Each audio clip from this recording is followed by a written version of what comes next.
अस्सलामु अलैकुम वरहमतुल्लाह। अल्लाहुम्मा सल्लि अला मुहम्मदिन व अला आलि मुहम्मदिन व बारिक वसल्लम।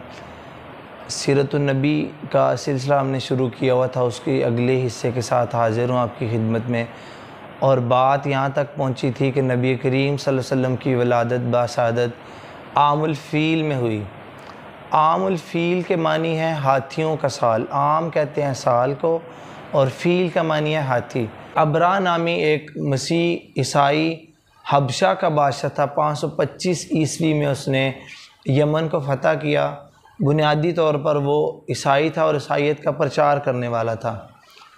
तो उसने जब देखा कि लोग मक्का की तरफ, खाना काबा की तरफ जा रहे हैं जोक दर जोक हज के महीने में, तो उसने अपने लोगों से पूछा कि ये लोग कहाँ पर जा रहे हैं और किस लिए जा रहे हैं।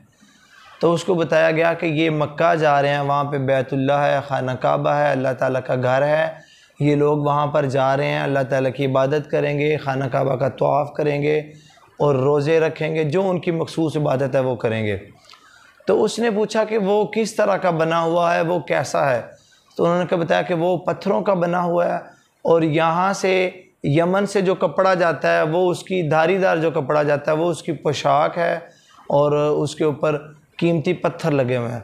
तो उसने कहा कि अब आप लोगों को अल्लाह की इबादत करने के लिए मक्का या खाना काबा जाने की ज़रूरत नहीं है, हम यहाँ पर ही अल्लाह का घर उस तरह का खाना काबा बनाएंगे और आप लोग यहाँ पर ही तवाफ़ करना, यहाँ पर ही इत्काफ़ करना, यहाँ पर ही अल्लाह की इबादत करना, यहाँ पर ही हज करना। तो उसने यमन के दारुल खिलाफ़ा में सना में एक खाना काबा की तरह सी एक कलीसा बनाया, एक इमारत बनाई जिसने उसने याकूत जड़े, खुशबूदार मुश्क और अंबर का इस्तेमाल किया और उसको बनाया। उसके ऊपर धारीदार खूबसूरत कपड़ा, उसके पोशाक पहनाई और वहाँ पर इतनी खुशबू का इस्तेमाल किया जाता था कि उसके ऊपर जड़े हुए हीरे जवाहरात, पत्थर और याकूत भी नज़र ना आते और उसका रंग सारा काला हो गया।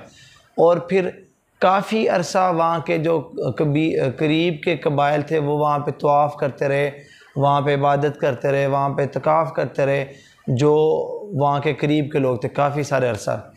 वहाँ पे एक शख्स था नफ़ील ख़श्मी जो कि अरब का था, वहाँ पे रहता था और वो अबराह का भी जानने वाला था।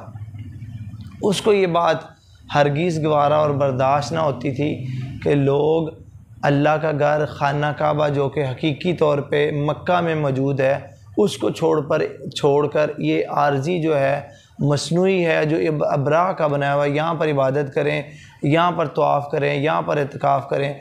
और वो हर वक्त इस ताक में रहता कि किसी न किसी तरह वो इसको तोड़ दे, ये इसको नुकसान पहुँचा दे।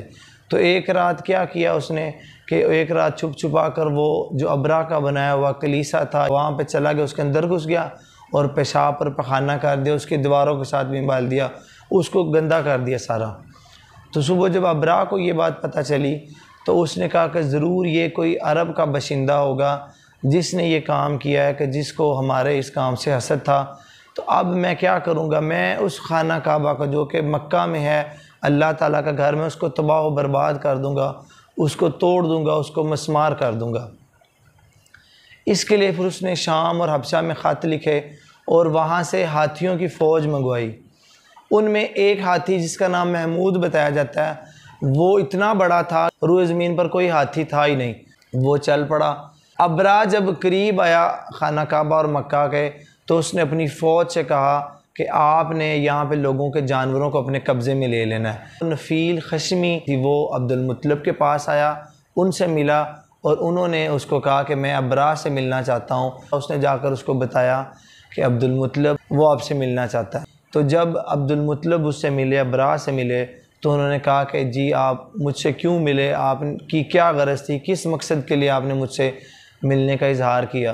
तो उन्होंने कहा कि मैं आपसे इसलिए मिलना चाहता हूँ कि आपके लोगों ने मेरे ऊँट पकड़ लिए हैं, मैं चाहता हूँ कि आप मेरे वो ऊँट वापस कर दें।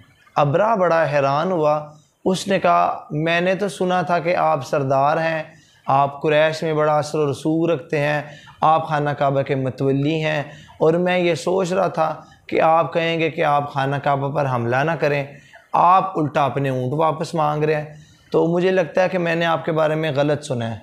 तो अब्दुल मुत्तलिब ने कहा कि मैं अपने माल की, अपनी चीज़ की हिफाजत करूँगा, खाना काबा जिसका है वो उसकी हिफाजत खुद कर लेगा। अब्रा ने कहा कि आप इनके ऊँट छोड़ दें।